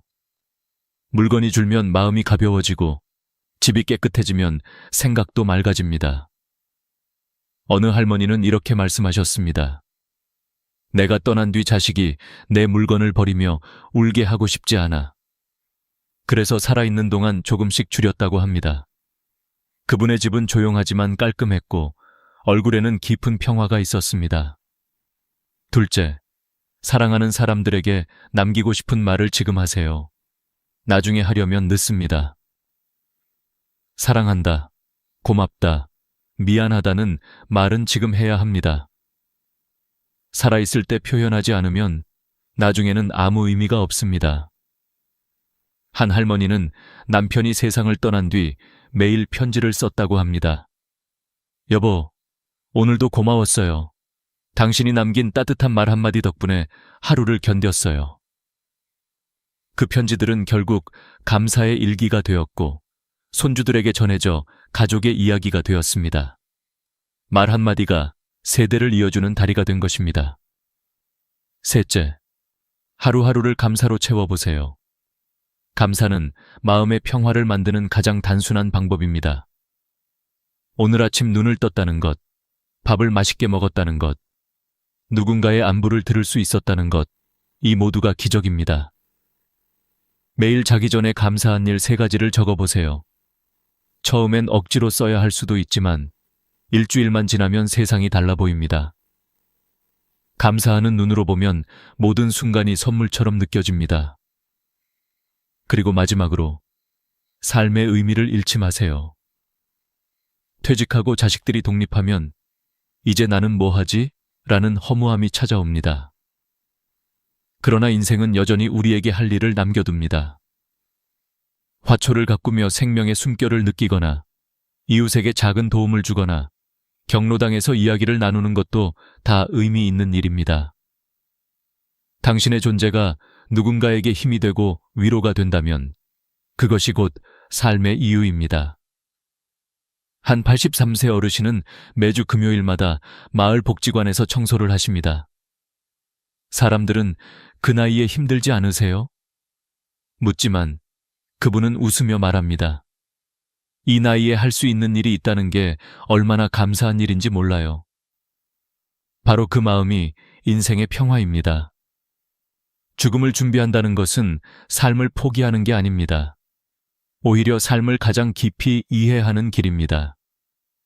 내일을 두려워하지 않고 오늘을 사랑하는 법, 그것이 바로 죽음을 준비하는 지혜입니다. 여러분, 오늘이 바로 그날일 수 있습니다. 내일은 약속되어 있지 않지만 오늘은 내 손 안에 있습니다. 지금 마음이 건강하다면 오늘부터 당신의 마지막 계절을 아름답게 가꾸어 보세요. 그것이 바로 후회 없는 삶, 존엄한 마무리의 시작입니다. 인생의 마지막 6번째 조건, 그것은 마음의 평온입니다. 많은 사람들이 나이가 들수록 외로움보다 더 힘들다고 느끼는 것이 바로 화와 비교심입니다. 사소한 말에 상처받고 작은 일에도 서운해지고 지나간 일을 밤새 되새기며 마음을 괴롭히지요. 그러나 나이 들수록 감정의 짐은 더 무겁게 쌓입니다. 결국 그 짐을 내려놓지 않으면 아무리 좋은 집에 살아도 아무리 돈이 많아도 행복하지 않습니다. 인생의 후반부를 평화롭게 보내려면 감정을 흘려보내는 법을 배우는 것, 그것이 시작입니다. 한 할머니는 이런 말씀을 하셨습니다. 나는 매일 밤 이불 속에서 다짐해요. 오늘 일어난 일은 오늘 안에 끝내자고요. 내일로 가져가면 내일이 무거워지니까요. 정말 현명한 말입니다. 화가 날 땐 화내도 됩니다. 억누르면 병이 됩니다. 하지만 중요한 건 그 감정을 오래 두지 않는 것입니다. 내일 아침 눈을 뜰 때는 그래, 그럴 수도 있지 하고 털어내는 마음. 그 여유가 바로 마음의 면역력이지요. 감정은 쌓으면 독이 되지만 흘리면 약이 됩니다. 그리고 또 하나, 비교하지 않는 삶을 사세요. 젊을 때는 남과 비교하며 경쟁하는 것이 동력이었지만 노년의 비교는 독입니다. 저 사람은 아직 정정한데 나는 왜 이렇게 약할까? 저 집은 자식이 자주 찾아오는데 우리 집은 왜 안 올까? 이렇게 비교하면 끝이 없습니다. 나이 들어 진짜 지혜로운 사람은 남의 인생을 부러워하지 않습니다. 오히려 저 사람도 나름의 아픔이 있겠지 하고 이해합니다. 마음이 편해지고 시야가 넓어집니다. 인생은 순서가 다를 뿐 누구에게나 힘든 시기가 있습니다. 늦게 웃는 인생이 진짜 복된 인생이지요. 또한 감사의 마음을 습관처럼 품는 것이 중요합니다. 매일 자기 전에 감사일기 3줄만 써보세요. 오늘은 날씨가 좋았다. 손주와 영상통화를 했다. 통증이 덜했다. 별것 아닌 일처럼 보여도 이런 일들이 쌓이면 마음이 단단해집니다. 감사는 불평을 잠재우고 감사는 두려움을 몰아냅니다. 어느 79세 할머니는 치매 초기 진단을 받았을 때 매일 일기장을 펴고 이렇게 적었다고 합니다. 오늘도 나는 내 이름을 기억한다. 오늘도 나는 내 손으로 밥을 먹는다. 그 일기장이 쌓이자 어느새 그분은 눈물 대신 미소를 짓게 되었습니다. 감사는 병보다 강한 약이었습니다. 노년의 마음의 평온을 위해 또 한 가지 필요한 것은 나의 이유를 잃지 않는 것입니다. 은퇴하고 자식이 독립하고 배우자를 떠나보낸 뒤 찾아오는 공허함은 누구나 느낍니다. 이제 나는 뭐지? 라는 질문이 머리를 떠나지 않습니다. 그러나 그 질문 속에서 다시 길을 찾아야 합니다. 손주에게 이야기를 들려주는 것, 마을 사람에게 김치를 나누는 것, 텃밭에 상추를 키우는 것, 이 모든 게 이유가 될 수 있습니다. 내가 존재함으로 누군가에게 도움이 된다는 감각, 그것이 바로 노년의 삶을 지탱하는 에너지입니다. 어느 날 복지관 봉사를 하시는 84세 할아버지가 제게 이런 말을 하셨습니다. 이 나이에 봉사라고 하면 다들 놀라요. 하지만 사람에게 도움이 될 수 있다는 게 얼마나 기쁜 일인지 몰라요. 몸이 무거워도 마음이 가볍습니다. 그분의 주름진 얼굴은 햇살처럼 따뜻했습니다. 누군가에게 필요한 존재라는 자각, 그것이 바로 살아있는 기쁨이지요. 그리고 여러분, 자연과 함께 시간을 보내세요. 걱정이 많을 때, 생각이 복잡할 때 그냥 공원으로 나가보세요. 벤치에 앉아 바람을 느끼고 나무 사이를 거닐고 새소리를 들어보세요. 자연은 말없이 우리 마음을 다독여줍니다. 바람은 괜찮아 라고 속삭이고 햇살은 오늘도 잘했어 라고 위로합니다. 명상을 어렵게 생각하지 마세요. 그냥 숨을 천천히 들이쉬고 내쉬는 것, 그것이 명상입니다. 숨이 고요해지면 마음도 고요해집니다. 노년의 행복은 대단한 목표에서 오는 것이 아닙니다. 거창한 성공도 완벽한 건강도 아닙니다. 하루 30분 걷기, 따뜻한 밥 한 그릇, 창문 너머로 들어오는 햇살, 그리고 감사하는 마음. 이 단순한 것들이 쌓여 인생의 마지막을 평화롭게 만듭니다. 결국 인생이란 버티는 것이 아니라 흘려보내는 것입니다. 억지로 붙잡지 말고 미워하지 말고 용서하고 보내세요. 그게 바로 지혜입니다. 언젠가 이 세상을 떠날 때 그래, 충분히 살았다 라고 미소 지을 수 있다면 그것으로 성공한 인생입니다. 여러분, 늙는다는 건 약해지는 게 아닙니다. 비로소 인생의 본질을 깨닫는 시간입니다. 지금 이 영상을 보고 있는 당신, 아직 늦지 않았습니다. 오늘부터 마음을 가볍게, 하루를 감사하게, 인생을 따뜻하게 살아가세요. 행복은 멀리 있지 않습니다. 바로 당신의 하루 속에 있습니다. 오늘의 이야기가 마음에 닿았다면 좋아요와 구독으로 함께 해주세요. 그리고 댓글로 여러분의 생각을 나눠주세요. 여러분의 한 문장이 누군가의 내일을 바꿀지도 모릅니다. 나는 80이 넘은 지금도 가끔 그날의 저녁 식탁을 떠올립니다. 반찬 냄새가 식탁 위를 감싸고 시계의 초침 소리만이 조용히 방안을 울리던 그 순간, 나는 오래 기다렸습니다. 퇴근이 늦을 거라는 연락도 없이 딸이 언제쯤 올까 창문 쪽을 바라보며 한숨을 내쉬었지요. 오랜만에 얼굴 본다고 해서 좋아하던 반찬을 이것저것 만들어 두었거든요. 김이 모락모락 오르던 찌개가 식어가던 밤 8시 무렵 현관문이 덜컥 열리며 딸이 들어왔습니다. 얼굴엔 피곤이 가득했고 손에는 휴대폰이 들려 있었어요. 나는 웃으며 고생했지?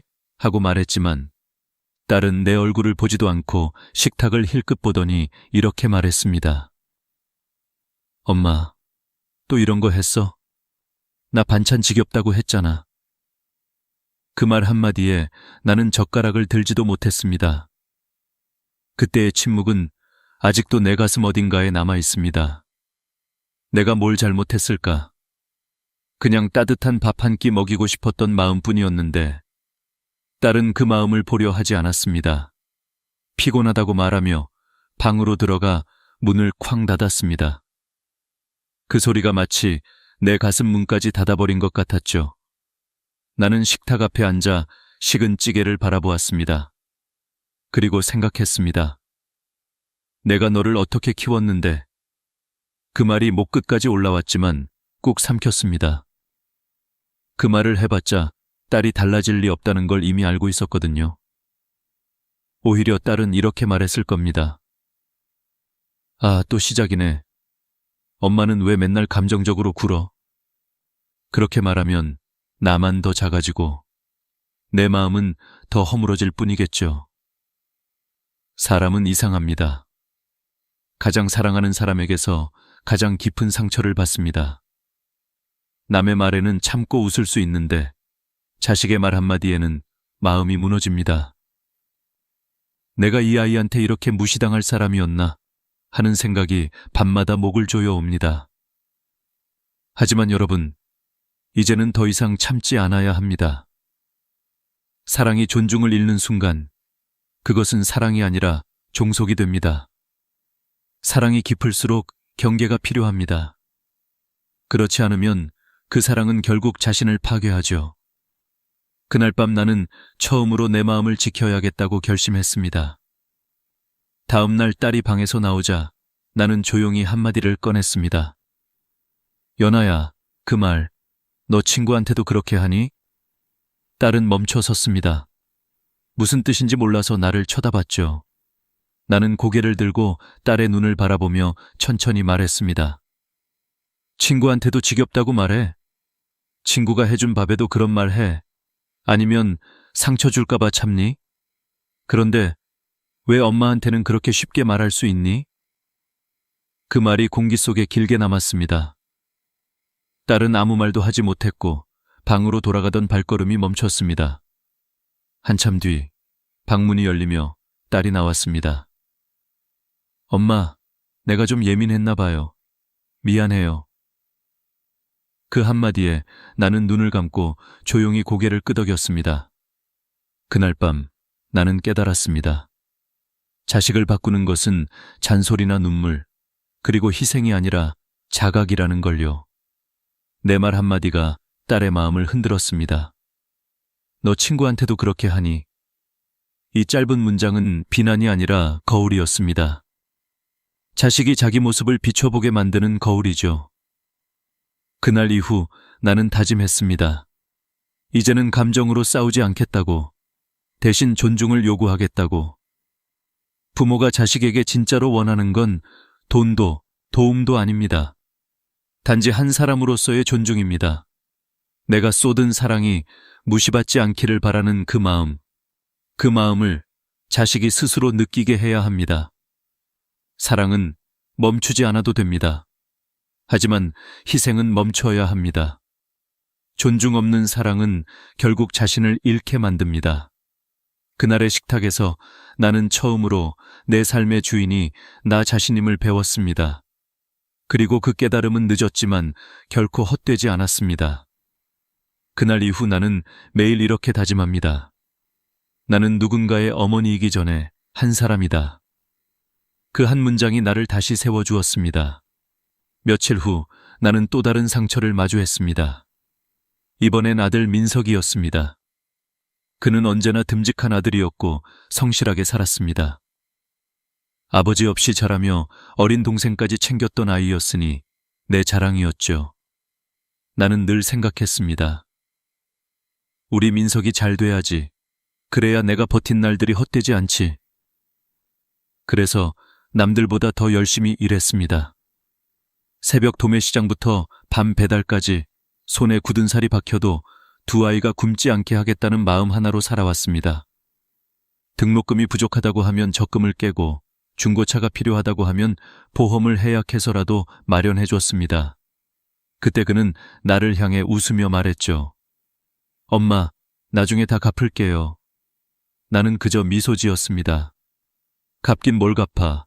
잘 살면 그걸로 갚는 거지. 그게 어머니 마음이었습니다. 세월이 흘러 민석이는 결혼을 했고 아이도 낳았습니다. 나는 그가 행복하길 바랐습니다. 그러던 어느 날 아들이 집으로 찾아왔습니다. 조심스러운 말투로 이렇게 말했습니다. 엄마, 사업 하나 해보려 하는데 자금이 조금 부족해서요. 처음에 5천만 원 정도만 도와주시면 될 것 같아요. 그 말에 나는 한동안 말이 나오지 않았습니다. 내 노후 자금, 그건 평생 땀으로 모은 마지막 남은 씨앗이었습니다. 그 돈이 그냥 만들어진 게 아니라 내 허리와 손끝이 부서져서 쌓인 시간들이었지요. 그런데 아들은 아무렇지 않게 말했습니다. 엄마, 그거 그냥 놔둬서 뭐 해요? 엄마는 어디 놀러 다니셔? 그 돈은 나 도와주려고 모은 거 아니에요? 그 순간 나는 숨이 막혔습니다. 그건 부탁이 아니라 명령처럼 들렸습니다. 내가 평생 쌓아온 인생의 무게를 가볍게 내던지는 말투였죠. 나는 천천히 의자에 앉아 물잔을 바라보았습니다. 그 물속에 비친 내 얼굴은 오랜 세월 참고 살아온 흔적투성이었습니다. 이번에도 참아야 할까 속으로 수없이 되뇌었습니다. 하지만 이번만큼은 달랐습니다. 이번엔 내 안에서 조용히 그러나 단단하게 외치는 목소리가 들렸습니다. 이제는 지켜야 한다. 나 자신을. 나는 조용히 입을 열었습니다. 민서가, 엄마가 널 위해 해줄 수 있는 건 여기까지야. 아들은 멈칫했습니다. 내가 늘 뭐든 들어주던 엄마였으니까요. 결혼은 네가 선택한 길이고 그 무게는 네가 져야 해. 엄마 인생은 누군가를 위해 끝까지 희생하라고 있는 게 아니야. 내 목소리는 떨리지 않았습니다. 조용하지만 확실했습니다. 아들은 잠시 나를 바라보다가 말했습니다. 엄마, 나한테 이럴 줄 몰랐어요. 나는 고개를 끄덕이며 대답했습니다. 그래, 엄마도 몰랐어. 내가 너한테 이렇게까지 내어줄 줄은. 그날 이후 나는 깨달았습니다. 사랑은 멈추지 않아도 되지만 희생은 반드시 멈춰야 한다는 걸. 자식이 부모의 희생을 당연하게 여길 때 그것은 사랑이 아니라 권리의식으로 바뀝니다. 부모니까 당연히 해줘야 해. 그렇게 생각하는 순간 자식은 부모의 마음을 사랑으로 느끼지 못합니다. 오히려 의무로 받아들이죠. 그리고 그 의무는 끝없이 욕으로 변합니다. 철학자 세네카는 이렇게 말했습니다. 자비는 한 번 베풀되 그 끝은 반드시 지혜로 마무리되어야 한다. 사랑은 베풀 수 있지만 그것을 멈출 줄 아는 것이 지혜입니다. 여기까지야. 이 한마디는 냉정한 말이 아닙니다. 자식을 버리는 문장이 아니라 자식이 스스로 설 수 있도록 세워주는 경계의 문장입니다. 부모는 바람이 되어 자식을 밀어줄 수는 있어도 대신 걸어줄 다리는 아닙니다. 나는 그날 이후로 내 인생의 문을 조금 닫았습니다. 하지만 그건 서운함이 아니라 결심이었습니다. 더 이상 의무로만 존재하지 않겠다는 나라는 사람으로서의 선언이었죠. 내 마음의 문을 닫고 나서야 비로소 내 안에 남은 온기를 느낄 수 있었습니다. 그것은 외로움이 아니라 오래 묵은 사랑이 제자리를 찾는 시간이었습니다. 그날 밤 나는 일기를 썼습니다. 오늘 나는 내 삶의 주인이 되었다. 그리고 눈을 감았습니다. 오랜만에 편안한 잠이 찾아왔습니다. 며칠 뒤에는 딸 소연의 일이 있었습니다.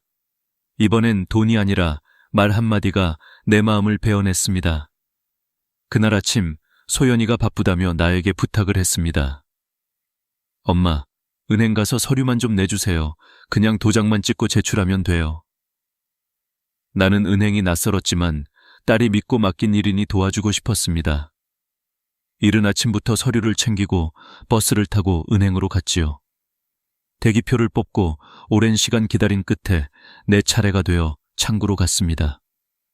하지만 직원이 이렇게 말했습니다. 이건 본인 상담이 필요해서 어머님이 직접 처리하실 수 없습니다. 나는 당황해 손에 쥔 서류를 내려다보았습니다. 딸이 그냥 접수만 하면 된다고 했는데요. 저는 잘 몰라서요.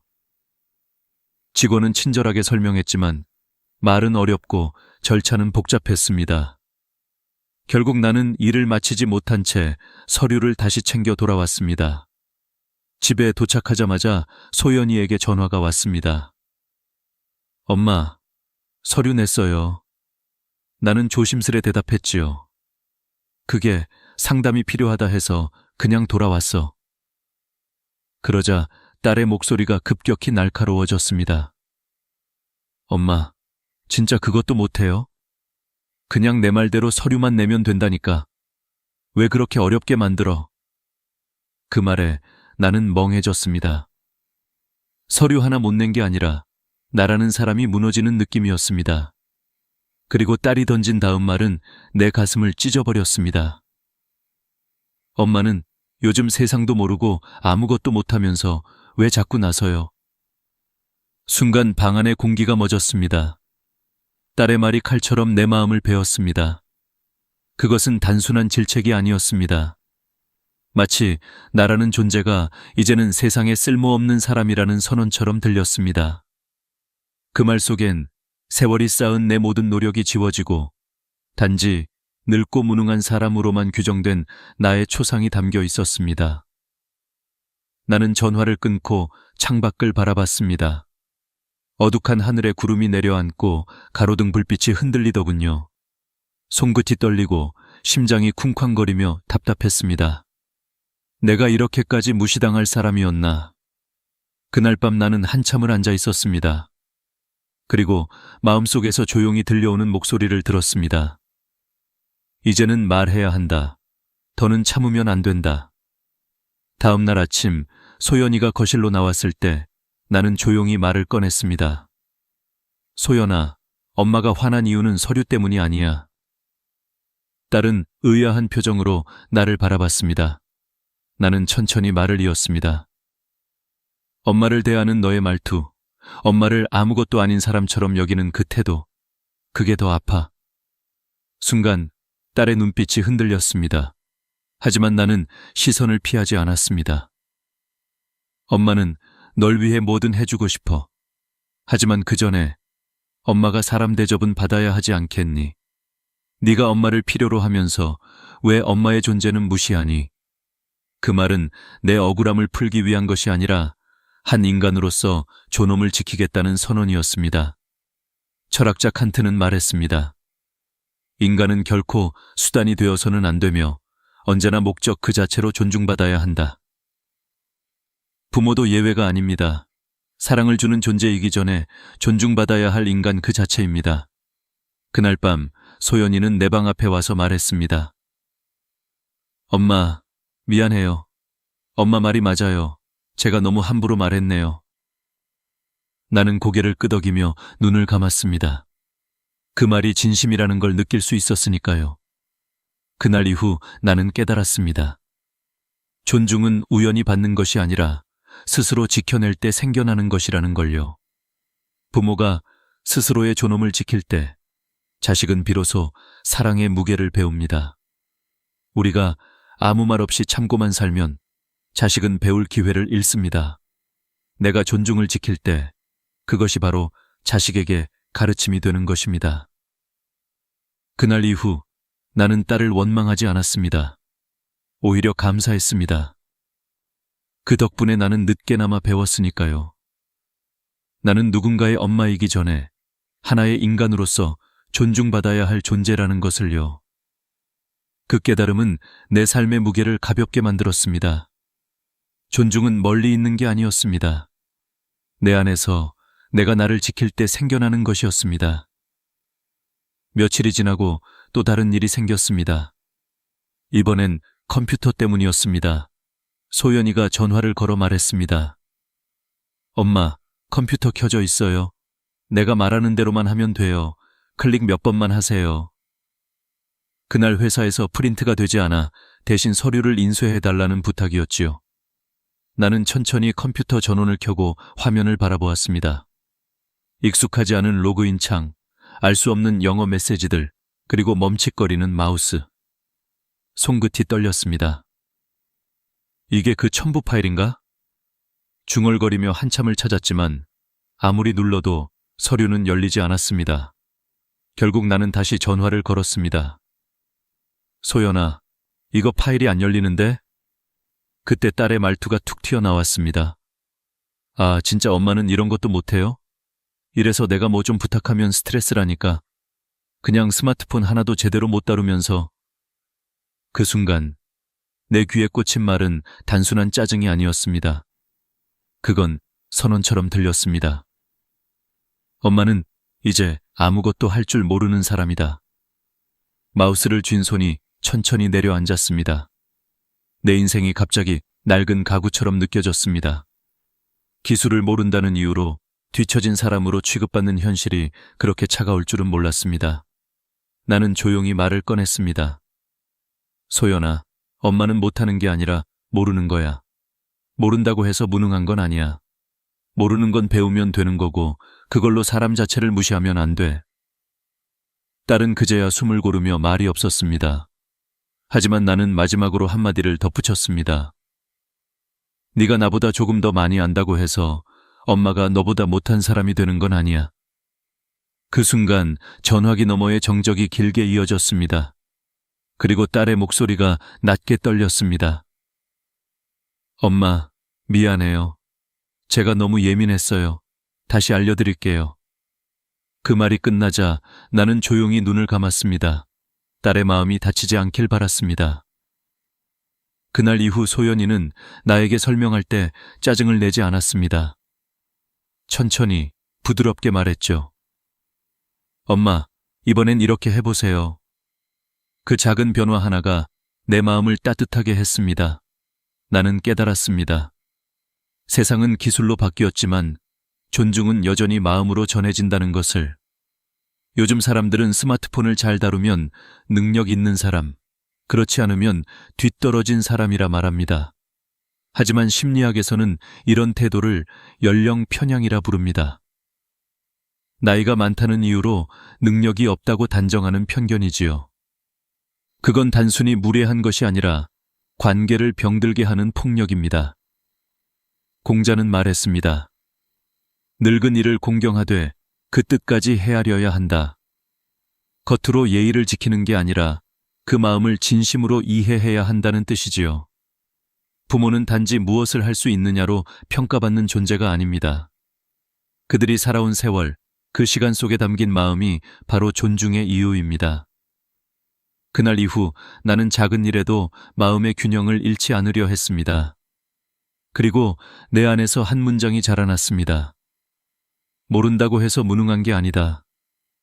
이 말은 단순히 나를 위로하는 문장이 아니었습니다. 나를 다시 세워주는 문장이었습니다. 나는 이제 두렵지 않았습니다. 세상이 너무 빨리 변해도 괜찮았습니다. 왜냐하면 변하지 않는 가치가 있다는 걸 알았으니까요. 그건 바로 존중입니다. 존중은 배우는 속도보다 마음의 깊이에서 시작됩니다. 내가 모르는 걸 부끄러워하지 않고 대신 배움을 기꺼이 받아들이는 것. 그것이 어른의 품격이자 부모의 존엄이었습니다. 그날 밤 나는 컴퓨터를 끄며 천천히 속삭였습니다. 내가 모르는 게 아니라 아직 공감하지 못했던 것뿐이야. 그 말이 내 마음을 따뜻하게 감쌌습니다. 그리고 나는 깨달았습니다. 존중이란 결국 사랑을 배우는 또 다른 이름이었습니다. 며칠 후 나는 다시 아들 민석이의 집을 찾게 되었습니다. 이번엔 부탁이 아니라 손주를 하루 봐달라는 전화였습니다. 며느리가 갑자기 일이 생겨서 하루만 도와달라는 말이었지요. 나는 흔쾌히 수락했습니다. 아침 일찍 도시락, 아기 간식, 여벌옷까지 꼼꼼히 챙겨서 2시간을 넘게 버스를 타고 갔습니다. 오랜만에 손주를 안으니 마음이 따뜻해졌습니다. 그러나 하루는 길었습니다. 젖병을 씻고 이유식을 만들고 낮잠을 재우고 울음을 달래며 하루가 순식간에 흘렀습니다. 그날 나는 밥 한 숟가락 제대로 먹지 못했지만 손주의 웃음을 보는 것만으로도 행복했습니다. 저녁 무렵 아들과 며느리가 퇴근해서 들어왔습니다. 문을 열고 들어오자마자 민석이가 식탁 위에 놓인 이유식을 보고 인상을 찌푸렸습니다. 엄마, 애한테 이런 이유식 먹이면 안 돼요. 요즘은 알러지 단계를 봐가며 하나씩 먹이는 거라니까요. 나는 순간 멈췄습니다. 먹인 게 잘못이었나 싶었죠. 그런데 며느리가 한마디를 더 했습니다. 그리고 낮잠도 너무 오래 잤나 봐요. 이러면 오늘 밤에 또 못 자요. 요즘은 다 수면 교육하는데 어머니는 이런 기본도 모르세요? 그 말에 나는 손끝이 떨렸습니다. 아침부터 한시도 쉬지 못하고 돌봤는데 돌아온 건 감사가 아니라 비난이었습니다. 식탁 위엔 내가 싸온 도시락이 아직 남아 있었고 그 도시락마저 차가워져 있었습니다. 나는 천천히 그 도시락을 바라보다가 말없이 가방을 들었습니다. 그제야 민석이가 눈치를 채고 물었습니다. 엄마, 어디 가세요? 나는 잠시 숨을 고르고 조용히 말했습니다. 그래, 엄마가 모자랐나 보다. 그럼 이제 너희가 직접 해보렴. 그 말에 아들은 당황했고 며느리는 아무 말도 하지 못했습니다. 나는 이어서 말했습니다. 하루 동안 엄마가 뭘 잘못했는지 너희 말 듣고 알겠더라. 그러니까 이제는 그 잘 알고 있다는 방식대로 너희가 직접 해보면 되겠네. 엄마는 도와줄 수는 있어도 비난받으면서까지 할 순 없어. 나는 너희 집 일꾼이 아니란다. 그 말을 남기고 나는 조용히 현관문을 나섰습니다. 바람이 얼굴을 스쳤습니다. 그 바람 속엔 쓸쓸함보다도 이상하게 홀가분한 기분이 섞여 있었습니다. 그날 밤 민석이는 깊은 생각에 잠겼다고 합니다. 어머니가 하루 종일 해온 일들을 돌이켜보니 그건 단순한 도움이 아니라 헌신이었습니다. 여러분, 부모가 자식에게 가장 서러운 순간은 도와줬는데 돌아온 게 고마움이 아니라 질책일 때입니다. 심리학에서는 이를 인지적 박탈감이라고 부릅니다. 자신의 노력이 평가받지 못하고 오히려 부족함으로 치부될 때 사람은 존재 자체가 부정당하는 듯한 고통을 느낍니다. 특히 가족에게서 이런 말을 들으면 상처는 훨씬 깊습니다. 가족이란 나를 가장 이해해줄 존재라고 믿기 때문이지요. 철학자 루소는 말했습니다. 존중이 없는 사랑은 결국 지배로 변한다. 부모의 사랑을 당연하게 여기고 그 방식이 마음에 들지 않는다고 무시하는 순간 그건 사랑이 아니라 관계의 균형이 무너진 것입니다. 이럴 때 꼭 해야 할 말이 있습니다. 그럼 이제 너희가 직접 해보렴. 이 말은 단순한 거절이 아닙니다. 그건 자식에게 부모의 노고를 스스로 깨닫게 만드는 말입니다. 감정이 실리지 않은 단호한 한 문장이 자식의 행동을 멈추고 부모의 존재를 다시 생각하게 만듭니다. 며칠 뒤 며느리가 전화를 걸었습니다. 어머니, 죄송해요. 그날 너무 피곤해서 말이 심했어요. 하루 종일 봐주셔서 정말 감사했어요. 그 말을 들으며 나는 미소를 지었습니다. 괜찮아. 나도 피곤할 때 말이 세질 때가 있어. 하지만 이제 서로의 수고를 조금만 더 알아주자. 그 순간 나는 깨달았습니다. 부모의 사랑이란 끝없는 희생이 아니라 때로는 경계를 세우는 용기라는 걸요. 사랑이 존중을 잃는 순간 그것은 종속이 됩니다. 그리고 존중을 되찾는 첫걸음은 스스로의 한계를 인정하는 것입니다. 부모는 무조건 퍼주는 존재가 아닙니다. 말없이 헌신해도 그 마음이 무시되어선 안 됩니다. 그럼 이제 너희가 직접 해보렴. 이 말은 자식을 벌주는 문장이 아니라 성장시키는 문장입니다. 그 말은 부모의 삶을 보호하고 자식의 마음을 깨우는 가장 단단한 울림입니다. 그날 밤 나는 오랜만에 편하게 잠들었습니다. 그리고 마음속으로 조용히 되뇌었습니다. 이젠 내가 나를 지켜야 할 시간이다. 며칠이 지나고 나는 오랜만에 거울 앞에 섰습니다. 주름진 얼굴을 바라보며 문득 이런 생각이 들었습니다. 나 정말 잘 살아온 걸까? 거울 속에 나는 그저 평범한 노년의 여인이었습니다. 하지만 찬찬히 생각해보니 그 얼굴 하나하나의 주름마다 이야기가 있었습니다. 밥 한 끼를 위해 새벽부터 일어나 시장을 뛰던 날들, 아이들의 웃음에 눈물이 섞였던 저녁들, 아무도 몰랐지만 홀로 울던 밤들. 그 모든 시간이 나를 만들었고 나는 그 시간 속에서 끝없이 사랑하며 버텨왔습니다. 사랑이란 원래 그런 거였습니다. 거창하지 않고 조용히 스며드는 것. 고맙다는 말을 듣지 않아도 누군가의 하루가 되어주는 것. 그게 바로 우리가 살아온 삶의 모양이었습니다. 하지만 이제는 달라야 한다는 걸 압니다. 이제는 누군가를 위해서가 아니라 나를 위해 사는 하루가 필요합니다. 평생을 내어주기만 했던 손으로 이번엔 나를 감싸 안고 평생 남을 먼저 챙기던 마음으로 이제는 나 자신을 돌봐야 합니다. 나는 마음속으로 조용히 다짐했습니다. 이제부터는 나를 존중하며 살겠다. 누군가의 엄마이기 전에 한 사람으로서 내 삶을 지켜내겠다. 심리학자 에리히 프롬은 이렇게 말했습니다. 진정한 사랑은 자신을 존중하는 데서 출발한다. 내가 나를 존중하지 않으면 그 누구도 나를 존중해주지 않습니다. 사랑이 진짜 힘을 가지려면 먼저 자기 자신을 인정하고 보듬어야 합니다. 나는 이제 더 이상 참지 않기로 했습니다. 억울한 말을 듣고도 침묵으로 삼키던 내게 이젠 말해줍니다. 괜찮아. 네가 틀린 게 아니야.